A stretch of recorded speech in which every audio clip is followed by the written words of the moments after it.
Welcome to Sefarim VaSofrim. This is, I'm going to call it the first shir, the first lesson.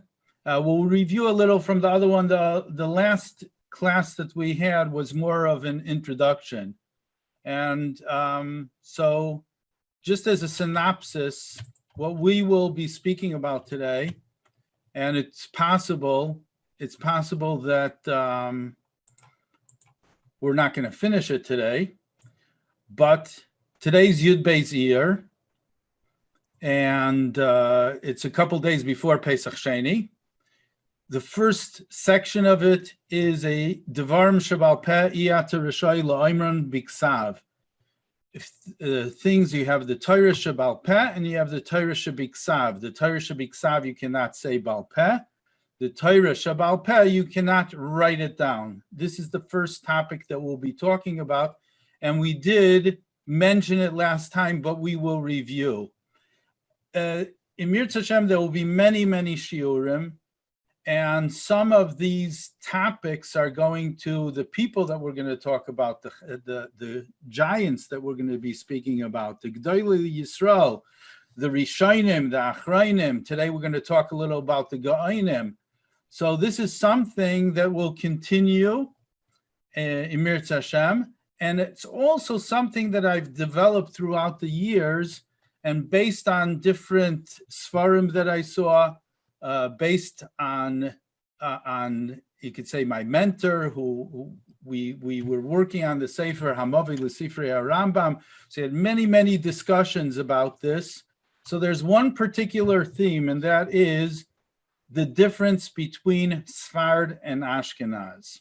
This is a Bar Ilan. So I was using that last time, the Bar Ilan, and that's one way that you could be searching many different things. Let's say you want to search, as we said before, Devarim Biksav. So I'm searching all databases, and I'm not searching for the exact words. So let's see what comes up. And the first thing comes up, Gittin Daf Samach Amid Beis. So here's one tool that I have, that in this Bar Ilan you could always right click, and you could see all the different mefarshim, and the Mirz Hashem will be talking about many of these different mefarshim. You could select all Rishonim, just the Rishonim, and you could bring up over here what they say on it. You have Rashi, and as you scroll down, you see the other mefarshim like Chidushei HaRashba, Chidushei HaRitva. So this is actually a wonderful tool.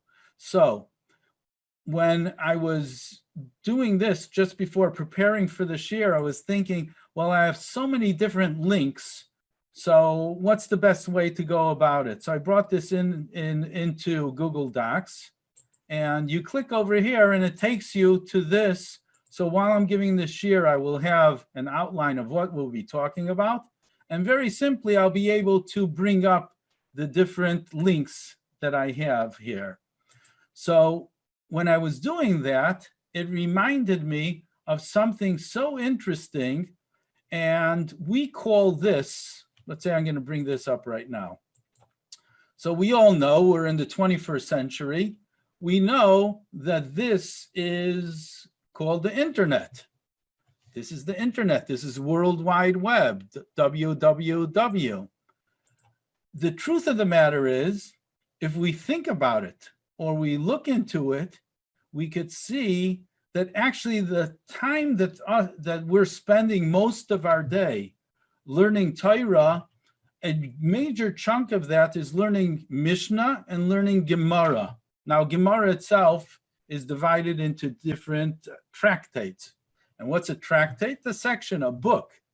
There, we say that there are 60 Shishim Mesechtes.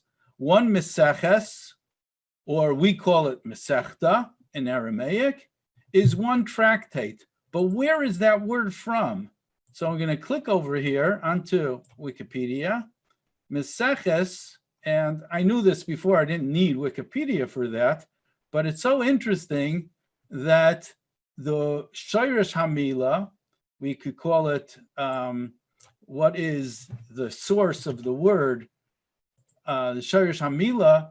So we see from a pasuk that talks about somebody who weaves threads. Vayemer aleh, there's a pasuk in Shoftim. There's a pasuk in Shoftim, Perek Tazayim, pasuk Yud Gimel. Vayemer aleh, im targia sheva machlefes reishi, im hamaseches.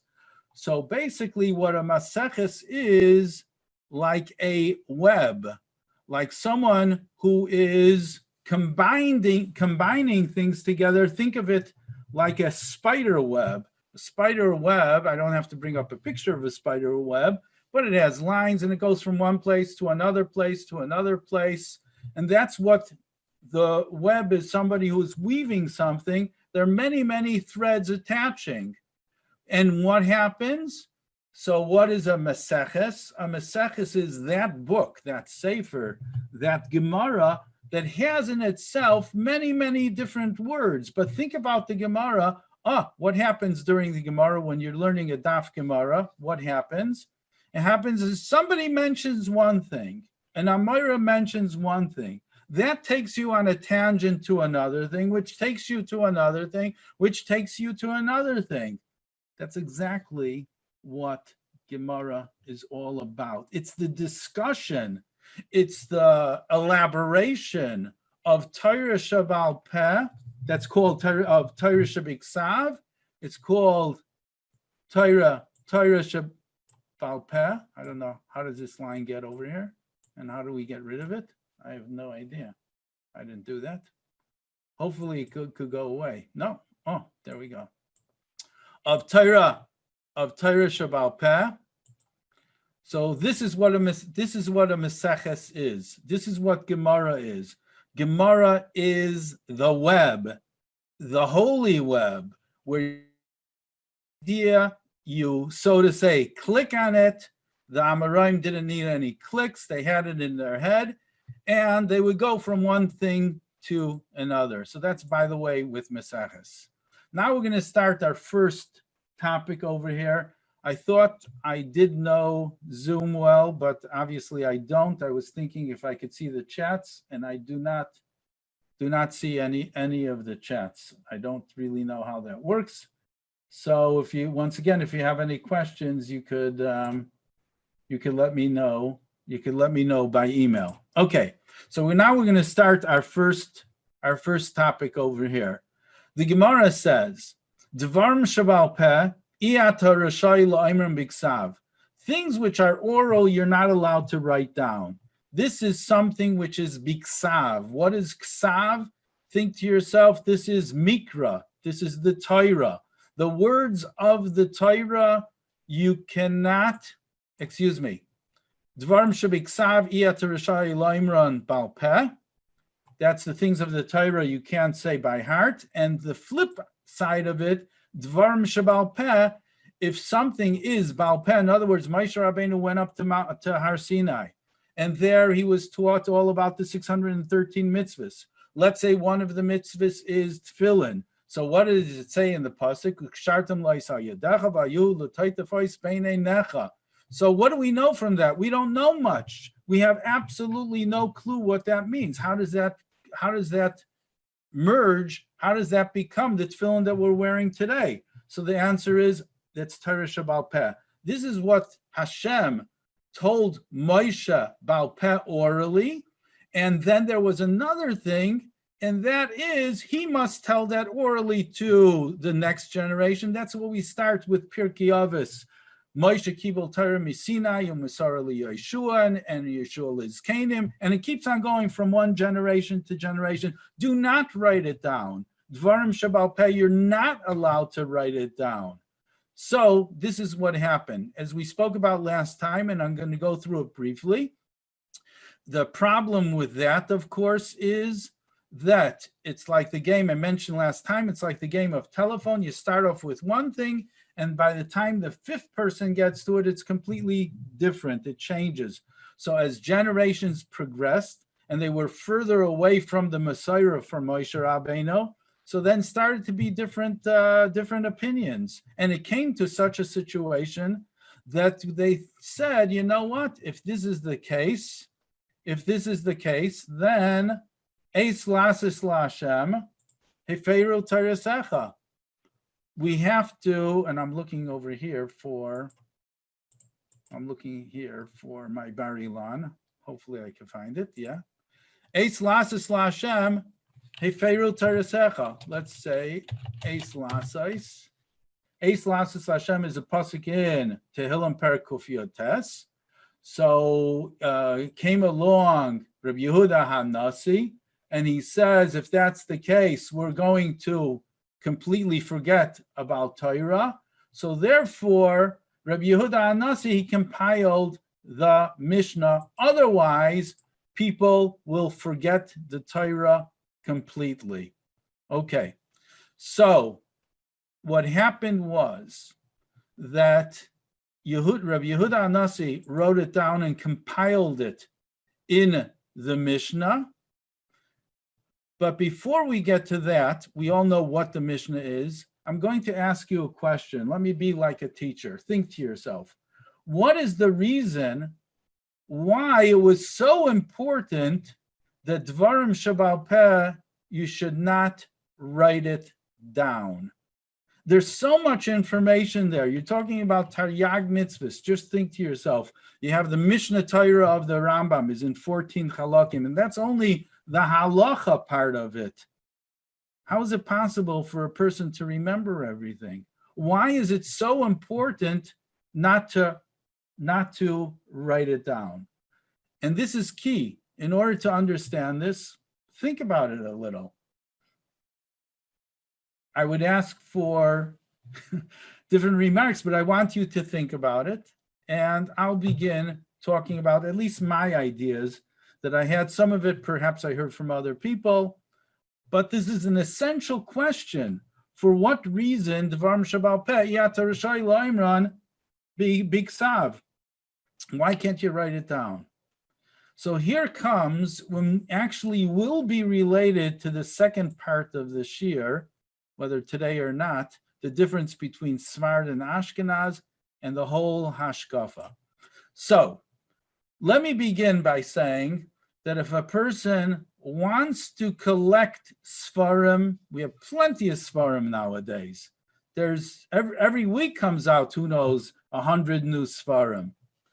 But if a person wants to collect Sfarim, a very good idea that the person should do is go to families where somebody passes away, and the best thing is a family that is not really, not at this point religious, but they have a father, perhaps they have a grandfather or a great-grandfather, and it was given down from one generation to the next generation, these holy books.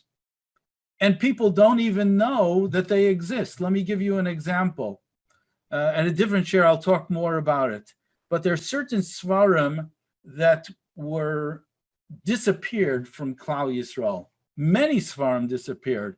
Perhaps you could say from before the time of the printing press, perhaps you could say that most of the Sfarim disappeared. When we say a Ksav Yad, it doesn't mean that it was written by the author. A Ksav Yad means that it was copied before the printing press. Let's say the printing press came about in the late 1400s. And before that, people would copy Sfarim. There's, as I said, certain Sfarim disappeared, especially, I don't have a link for it now, especially from, let's see if we could do this, especially from Provence, France.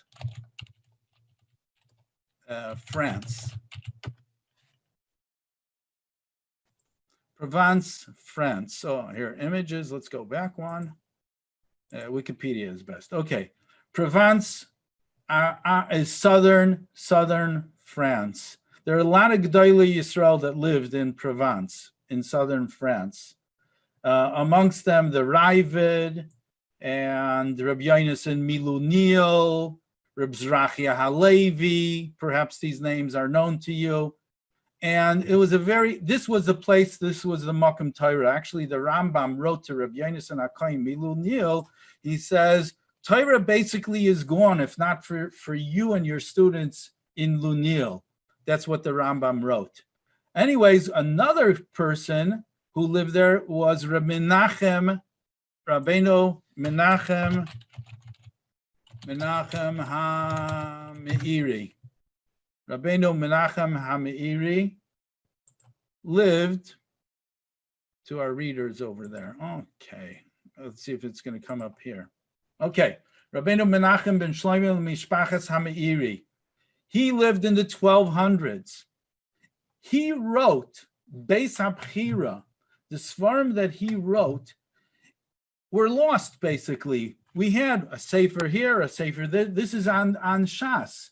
And the Meiri, we'll talk about him a different time, but the Meiri takes a person by the hand, more so than Rashi, we could say. And he's like your partner teacher who teaches you in such a beautiful language, the Gemara. The problem is that that they were lost until Hameya Asrim, until the 20th century. There's a whole story about how they found it, but I'll tell you, Bekitzer, they found it in somebody's attic. That's where they found the whole set. That's one copy, one manuscript of the Meiri was found in somebody's attic, and it was all dusty and everything. That's how we have the Meiri today. If we had the Meiri from the time that he wrote it until today, it would be even a lot more popular. But Pasha, we did not have it. We did not have access to it. So what am I saying? Let me go back to original statement, and that is that Dvarim Sheba'al Peh Torah Shalom. Why is it important? If a person wants to collect Sefarim, go to those people who are not interested in Sefarim, yet they have Sefarim from their parents, from their grandparents and great-grandparents. You go over to them and you say, could I please have your holy books, your Jewish books? And they'll say, why, of course. Take it off. It's taking up too much space. You have no idea what treasures you could find over there. We're not talking about monetary, but it also could be worth a lot of money. But besides for that, kisvei yad, manuscripts that you could have there. So why are they giving it up? The answer is that's the difference between Torah Sheba'al Peh and Torah Shebiksav. If you only have something which is written, there is a big danger to that. How many times you go into people's houses and they're bayis malei Sefarim, full of Sefarim, but they're all new. Why are they all new? They're not used. Why aren't they used? Because it's there on the bookshelf. If they ever want it, they could take a look at it. They could see it. So there you go. It's the difference between static and dynamic. Static means these people, whatever their names are, they have from their Zayda Sefarim over there. It's static. It's on the bookshelf. It's in the attic over there. It's not moving. There's no reason. However, when the Chazal said, Dvarim Sheba'al Peh Torah L'Oimram Biksav, you cannot write it down. They meant nothing could be static. If you wanted to give it to the next generation, you can't give it to them as a book. You have to speak to them. You have to have a relationship with them. You have to constantly review the material, because if you don't review the material, you're going to forget it. So it's a constant pressure for you, but that pressure is good. The pressure is good because that guarantees the success of the future generations, that they're also going to, they can't, I don't know if they're able to study everything, to know everything by heart, but at least the things that are negayah to them, they have to constantly review and give it over to the next generation. So there we have a couple ideas. Number one, hopefully I could print in English, static versus dynamic. That's number one. Number two, it could be also the difference between the chayas that you have, enthusiasm. How can you be enthusiastic? How can you learn how to spell right? Nowadays, you don't need to. No, that's not my question. How could you be enthusiastic about a book? You could be excited about a book, and I don't know how long the excitement is going to last, and I don't know how long our attention spans are, but if it's just something that's written, it lacks the enthusiasm involved in that also. So that's another point. The other point is the Messiah. The Messiah is the tradition. That means, think of it, Moshe Rabbeinu is the 100% Messiah. He's the beginning of the Messiah. And then it goes to the next generation and to the next generation. So if it's only written down in a book, there's really no connection to the Messiah. It's written, whatever is written over there. If you have that chain, the chain could be with people, not with books. The chain has to continue. When Moshe Rabbeinu gave it over to Aaron, who then gave it over to the next generation, or Yeshua, and to the next generation, the way that he said that Moshe Rabbeinu said it, you can't write that in the book. You don't even have exclamation marks in Torah Shebiksav, in the Mikra. You don't have question marks over there. You don't have symbols. You don't have emojis, as far as I know. I don't know. We don't have tons of things over there. So how do you know that's called, I think, the inflection or something like that?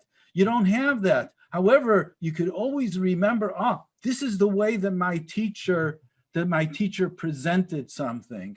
I recall I learned in Morristown, and Harav Melech Tzvibel, Zecher Tzadik Livracha, was the mashpia. And all of a sudden, one time, he said he's going to have a special Farbrengen, and the Farbrengen is going to teach a particular sikha that just came out. And we also know that Melech Tzvibel was one of the people who was involved in actually editing the sikhs for the Rebbe. There were different people who were doing that.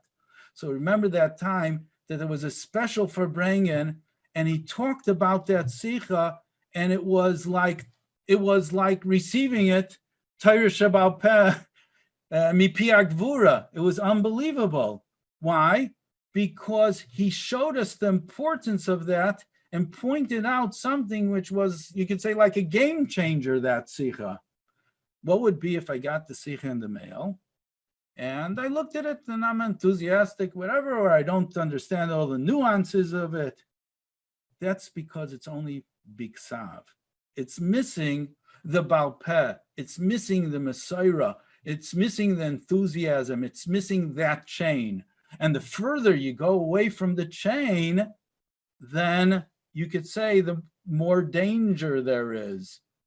So of breaking that chain or not having that.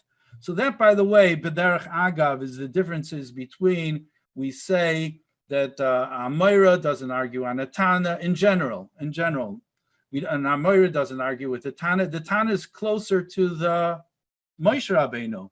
The Tana is more closer to the original. So that is the idea of Dvarim Sheba'al Peh. So, however, with all these advantages, there is also the disadvantage. And Chazal had to make that decision, and they said, it's wonderful, Torah Sheba'al Peh. It's great. It's phenomenal. However, let's be realistic. If it's going to continue like this, we're at a stage so many years later, after 2448, we're a couple thousand years after that. I don't know exactly the time frame. So we have a question, we have a danger that basically we're going to forget everything. If we forget everything, there goes Judaism. We have to continue it. So therefore they said, Eis lasis la Hashem heferu tirisacha. However, not so fast. Rabbi Yehuda Anasi was the one who compiled the Mishnah. We mentioned before, Harav Ruvain Margolius, tremendous Talmud Chacham. And what I like about Wikipedia is that you have external links. So you could see over here different Sfarim that he wrote, different articles that he wrote. And one of these Sfarim, actually, I'm looking at this now, Shiloh Setshuvas Min HaShamayim, we'll talk about it a different lesson, but he wrote a tremendous Hakdama, introduction to Shiloh Setshuvas Min HaShamayim, saying, how can we paskin? There was this one of this Baal Taisvis, and basically he asked a question and went to sleep. He woke up in the morning, he got his answer. And so he wrote tremendous hakdamas to Muhammad's Hashem of Rabbeinu Avram ben Rambam. But the sefer that he wrote, look at all these different Sfarim, is, I don't see it over here. Now here I see it. And you could get it in Hebrew books. And that's Yisayda Mishnah Varichasa. So you go in Hebrew books and you could, that's the link to Hebrew books. We don't want that. So anyways, here we have the link in Hebrew books, Yisayda Mishnah Varichasa. So here's another amazing website that you should use, and HebrewBooks.org. I met the person who put this all together.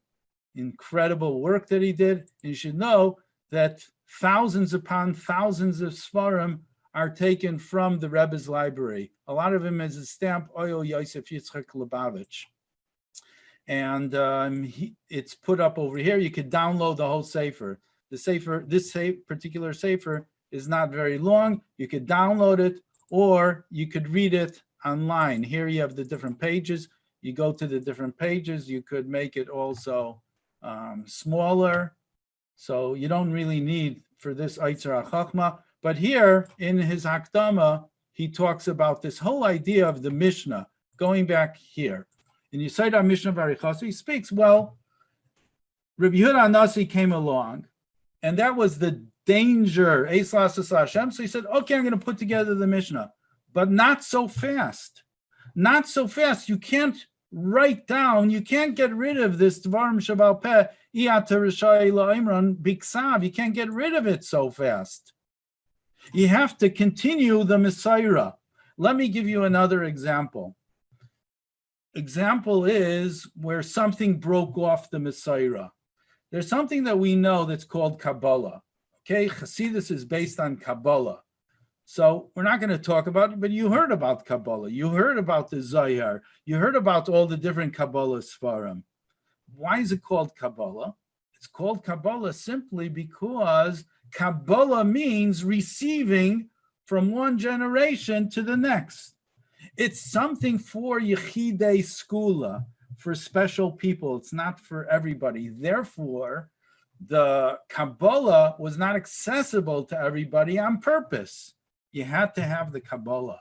You had to have a Rabbi, and it's very dangerous to learn Kabbalah if you don't have the proper, so to say, Messiah. So along comes, so let's say Kabbalah, Reb Shimon Bar Yochai wrote the Zohar. Just that you should know that Reb Yaakov Emden wrote in his Sefer, well, not everything Reb Shimon Bar Yochai wrote. The Zohar that we have, we also have from later dates also something else. Reb Yaakov Emden, we'll speak about him at a different time. So the Arizal came along, and the Arizal came along in the 16th century. Rabbi Yitzchak Luria in the 16th century, and he says, mitzvah legalais zois hachachma. He's buried in Tzfas. Over here, you have the Ramak was his Rebbe. Shlomo Alkabetz was the Beis Yosef's brother-in-law. Here you have the picture of the Arizal.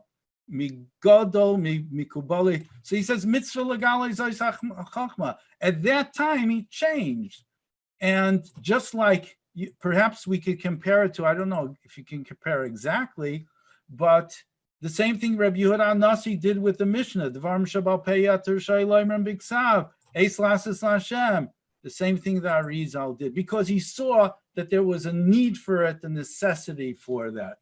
Comes along, Rabbi Yehuda Nasi did the Mishnah, but the Mishnah is very cryptic. That means it's like a mystery when you're learning the Mishnah.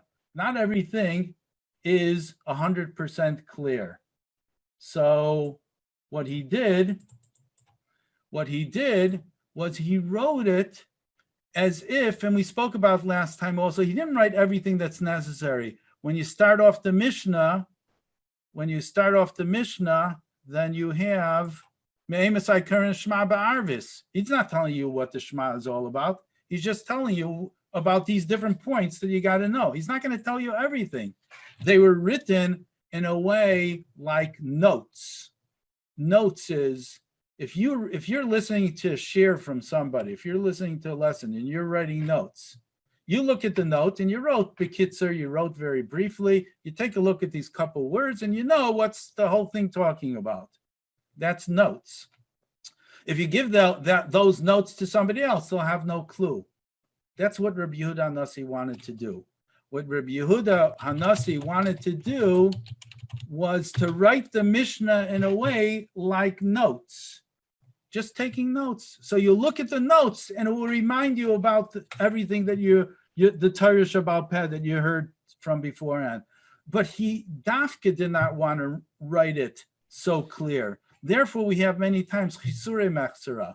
We have 785 occurrences throughout the Gemara. Chisure Mechzera. It's missing a couple words. V'hachiktani. So if Chisure Mechzera v'hachiktani, why didn't they learn it? Why wasn't he clear? The answer is he wasn't clear on purpose. I don't know if this is the Chiddush of Rabbi Margolius or he took it from somebody else or other people who wrote about the Mishnah beforehand. Okay. So that is that generation. We didn't do a complete breakthrough in Dvarim Shabal Peh Yater Rishai La'omrim Biksav. It was not a complete breakthrough. It was just notes. As time progressed, we're soon going to get to a couple other interesting things, but as time progressed, just like from Moshe Rabbeinu, the Torah Shabal Peh started with Moshe Rabbeinu, and it was great the first few generations, and then as time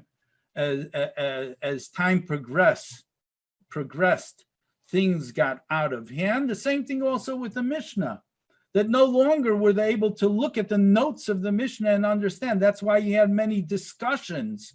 What's the discussions? The discussions of the Gemara. What is Gemara basically? Gemara is a base medrash in a certain area in Bavel for the Talmud Bavli, or in Eretz Yisrael. I think it's Tveria for Talmud Yerushalmi. I don't think Talmud Yerushalmi has anything to do with Yerushalayim, if I'm not mistaken. If I am, let me know. But it was basically in the northern region of Eretz Yisrael, Talmud Yerushalmi, basically discussion groups. So you have a breakout group of discussion, and they're talking about, hey, what does it say in the Mishnah? What does it mean over here? What is that?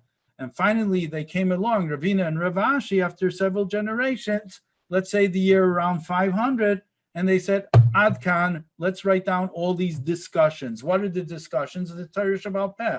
I think Mishnah, by the way, is more of a stress to learn the words of the Mishnah Baal Peh.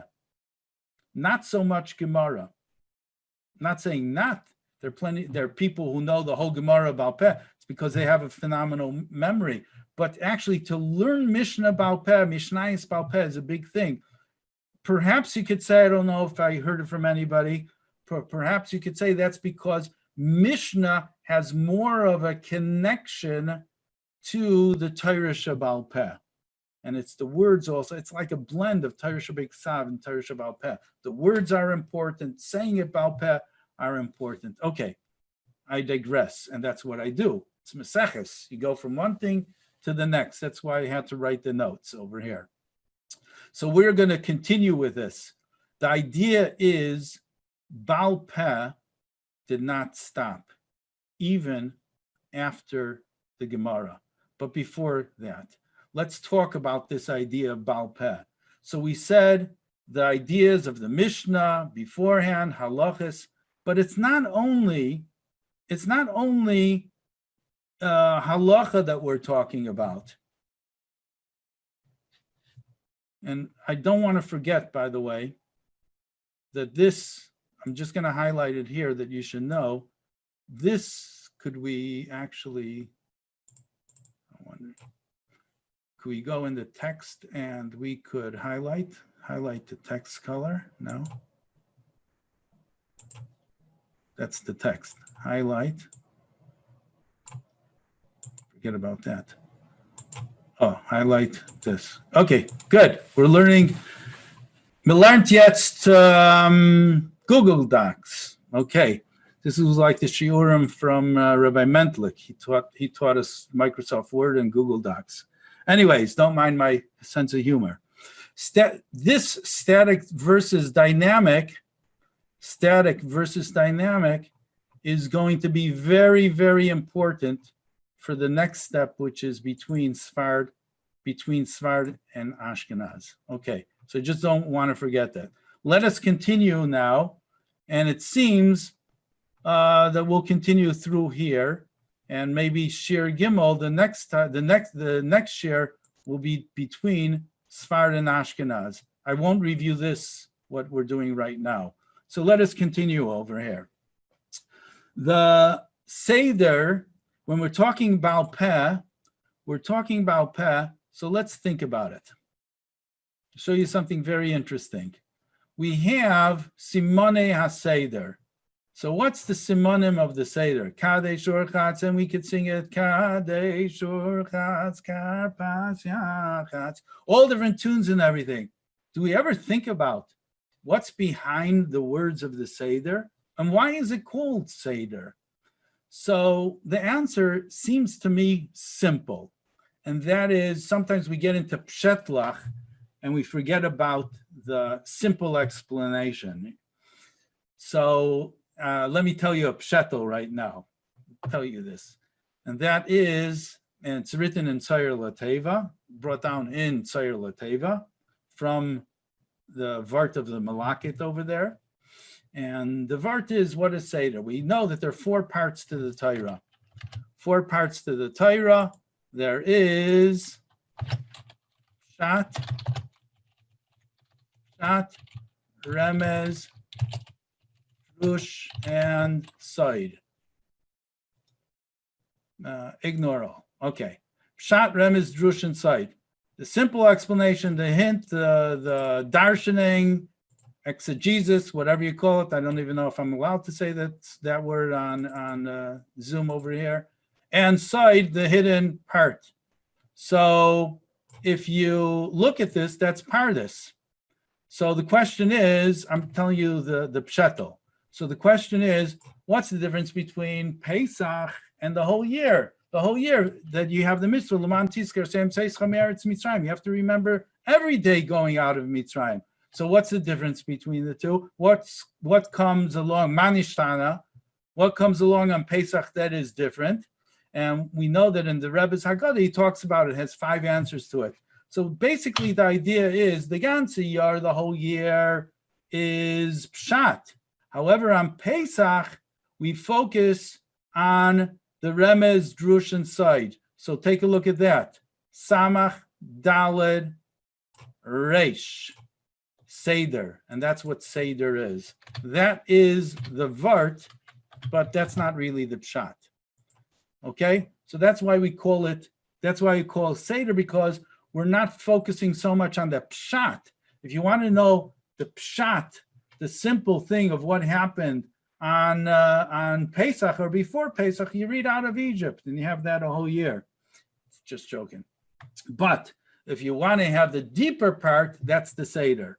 However, what's the real explanation? It seems that the simple explanation, going back to Torah Shabbal Peh, when the Seder started, whoever composed the Seder, you didn't have a Haggadah like we have. It's all part of the Torah Shabbal Peh. They had to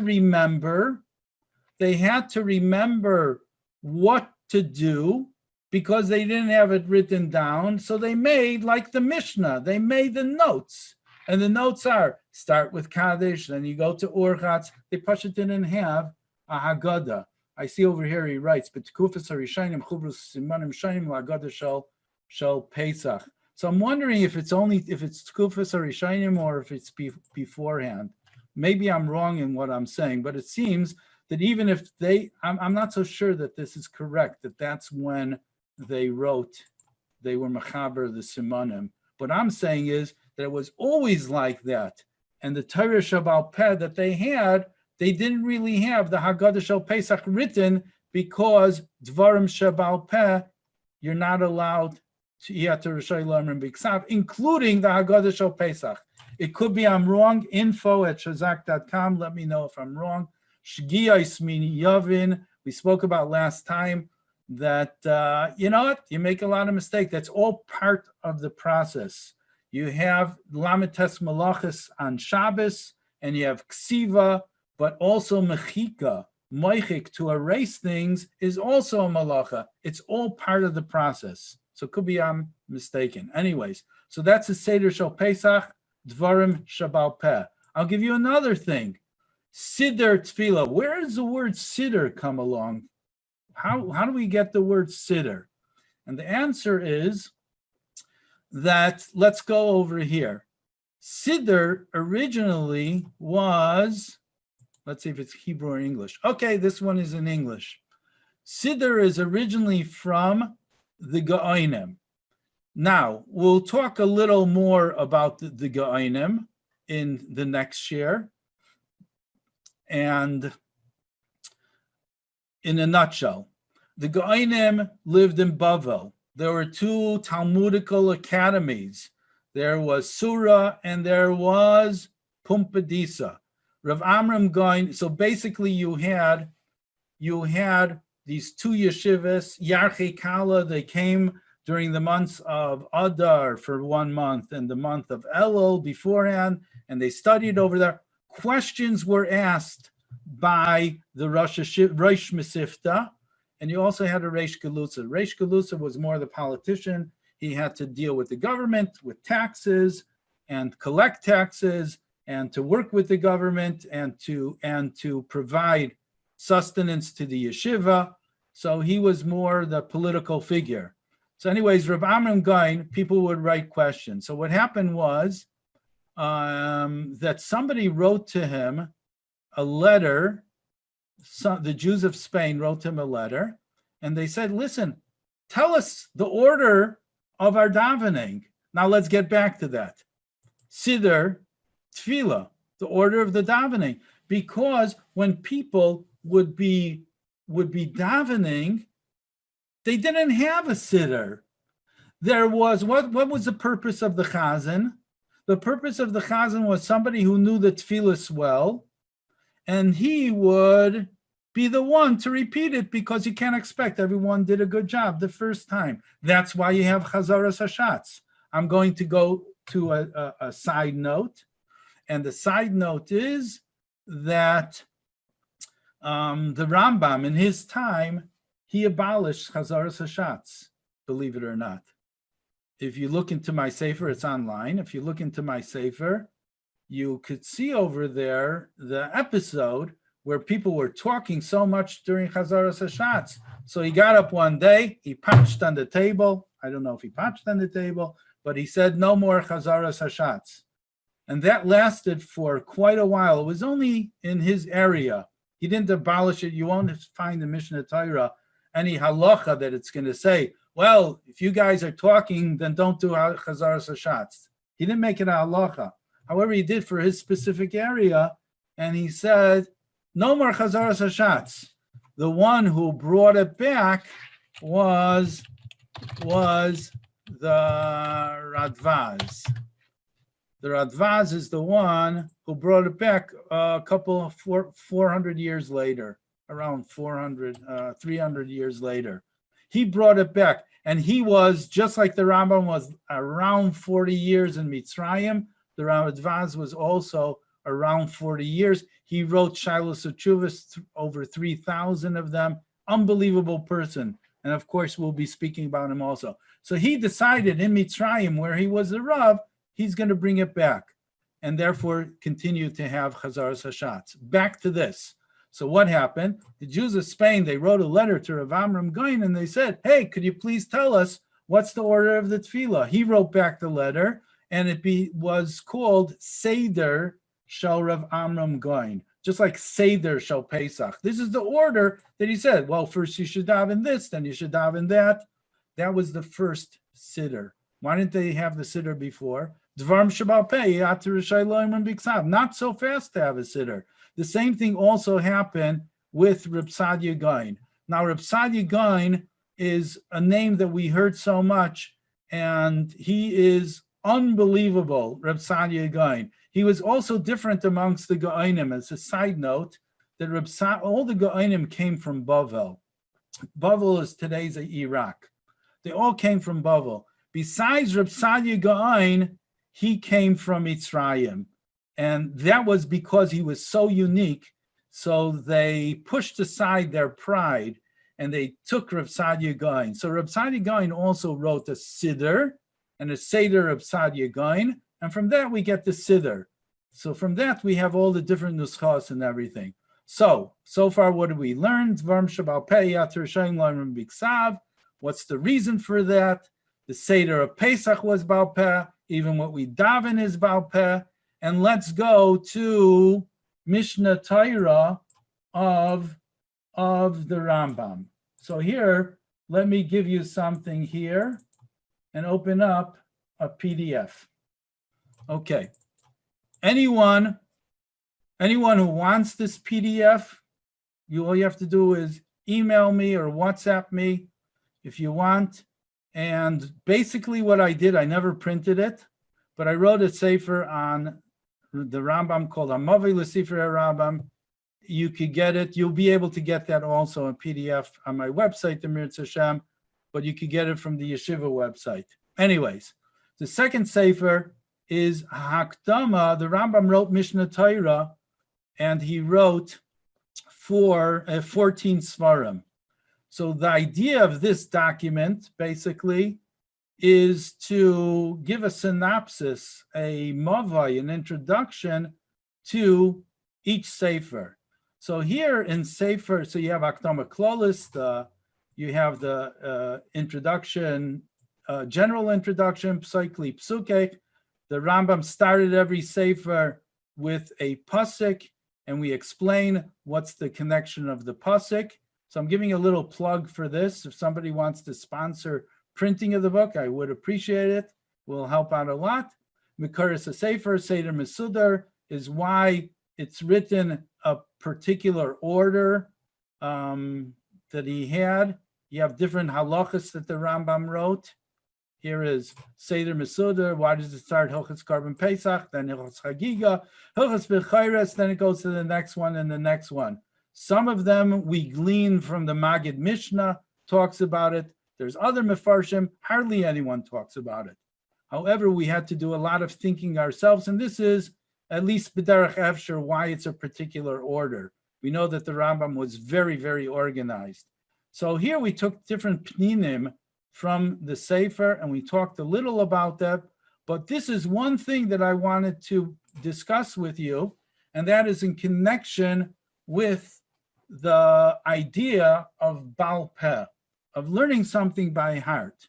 So you may find it surprising, even after all of us who've been learning Mishnah Torah for such a long time, but let me tell you a secret. The secret is, it's not going to be so much of a secret now, that the Rambam, when he wrote the Mishnah Torah, he wanted that we should know it Baal Peh. That was the reason that was the thing that he wrote, and we have many different proofs to that. For example, the Rambam wanted to write it. By the way, I'm glad that I brought this up over here because I wrote this a while ago and I forget things. So the Mishnah, going back to the Mishnah was written according to some people. Oh, Bali Taisvis. The Mishnah in Tiferes Yisrael. Tiferes Yisrael, if you see over here, that's a pirush on the Mishnah. So it says, so he writes that the Mishnah was actually written with Nigina. Just like we have Tamei Nigina, we have Trup for Chumash. So the Mishnah was also written with Trup, with notes, sing-song. That's what he writes. Shahaya lahan zmiris miyuchan l'chol Mishnah Mishnah kidei lechazik ha-Mishnah bekoyach hazikaron. That goes back to what we originally said in the idea of Torah Shabbal Peh and Rabbi Yehuda Nasi. He didn't want to do a complete breakaway. He wanted to write notes, but even more so, he wanted to keep the biksav of it and the Baal Peh of it. And that is by writing notes to it. So you should be singing the Mishnah. You should know it Baal Peh. Hakol k'viyah nasa l'kol ha'shir, l'koyol ha'shir ha'myuchad, leha Mishnah. The Shalah also writes about it. Ulezet timsa sifrei ha'mishnah haktumim ksuvim im hanikud v'hataimim. Incredible. So back to the Rambam. So the Rambam, when he wrote in his Akdama for Sefer HaMitzvahs, V'nir Elisha Toiv Tiach Lukasu Sheyusam Halachas Halachas Kidei Sheyenekelo Daso Say Al Peh Lemisha Yirtza Oiliskar Davar Mimeno. The Rambam wanted us to know it by Baal Peh. V'chol Pera in Akdama. Every chapter I'm going to divide Lehilchos Ketanis Kidei Sheyiyu Siduran Al Peh. They should be known by heart. We mentioned before the Radvaz. How many tshuvas did he write? I'm glad you know. I'm glad you're listening. Over 3,000. Shalos tshuvas Radvaz. Somebody asked him a question. They said, why is it that the Rambam is telling us a certain thing and he's saying how many there are? Minyana limote mai. That's a lashon in the Gemara. The minyan, for what reason? Uladaiti, this is his answer. Uladaiti ein zu sheila b'divrei Rav Klal ki hu zal chiber chibura kidei sheyilmadu aisay al peh ulezeh tam chilik aisay prakim halachas v'aminyan mavai gadol v'simin l'schira v'lilma ha'inyan al peh v'arizeh pashut ma'od etzli. It was a pashut thing that the Rambam is writing different counts, and the reason he writes the counts is because they're mavai gadol v'simin l'schira, to remember it. So that, once again, I bring you this from Sfarim VaSofrim. By the way, we also speak about what is the connection from the last halacha of the sefer to the next one. The next sefer is Sefer Tahara. So we write about the connection. This is how organized he was. Getting back over here, we'll spend a few more minutes, and it's okay, because if you want to hang up, go ahead. I'm just looking at the screen right now. I have no idea what's going on in Zoom. Okay, so let's go to the next one. So he wrote over here that Mishnah Torah Shal Rambam Baal Peh HaMavai in Sefer Karbanis. We covered that. Now, what about Shulchan Aruch of Rabbi Yosef Cairo? What about that? It's also Baal Peh. Now, I did a couple months ago, I was giving a shir. I give a shir, or I used to give a shir before this Corona on Sfarim VaSofrim at the Free Synagogue in Chicago. That's a plug for Rabbi Levi Notek. And between Mincha and Maariv, we go through different Rishonim, and we did the Beis Yosef, the Ramah, and everything, and the Rush and the Tour. So one thing that we said over there is when we're talking about Rabbi Yosef Kairos, I mentioned, and I'm going to have to find it, and the Tour. The Rabbi Yosef Cairo, I think I'm going to have to find it for next time. But Rav Yosef Cairo wrote Beis Yosef, and then he wrote the Shulchan Aruch.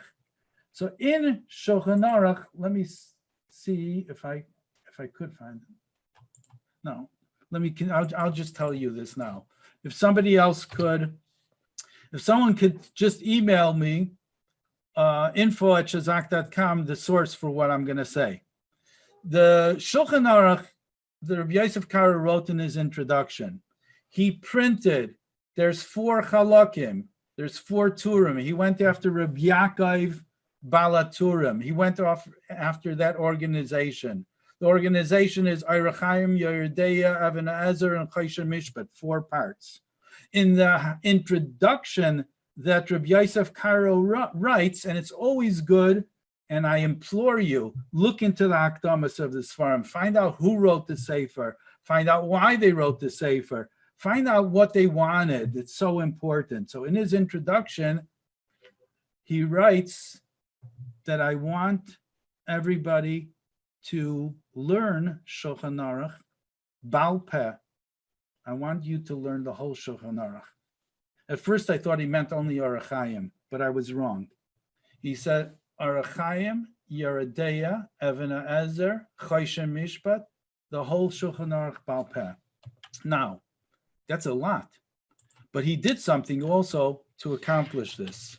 So let's go over here. At least see a picture of Shulchan Aruch, images, Shulchan Aruch. Shulchan Aruch, whoa, to learn the whole thing about Peh, Shulchan Aruch, that's impossible. Well, really not, because when the first printing of Shulchan Aruch, there was not many printings. There weren't any mefarshim.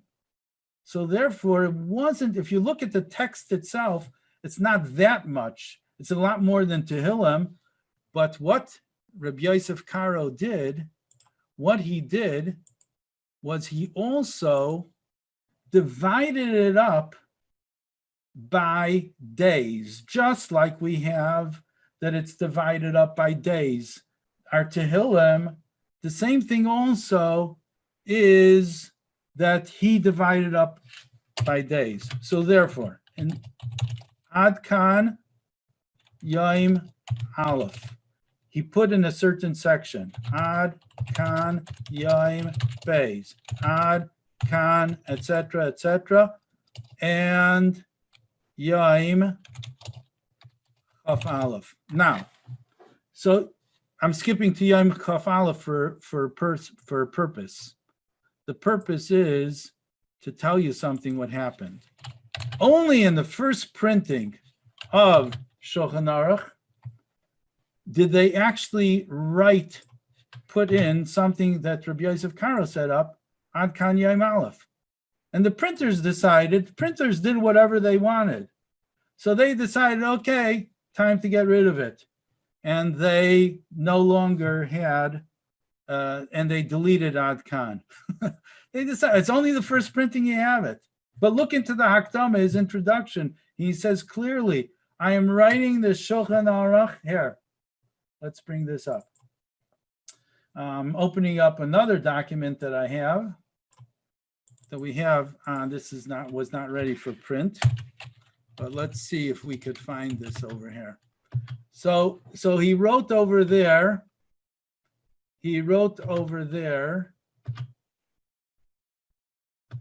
let's see if we could find it.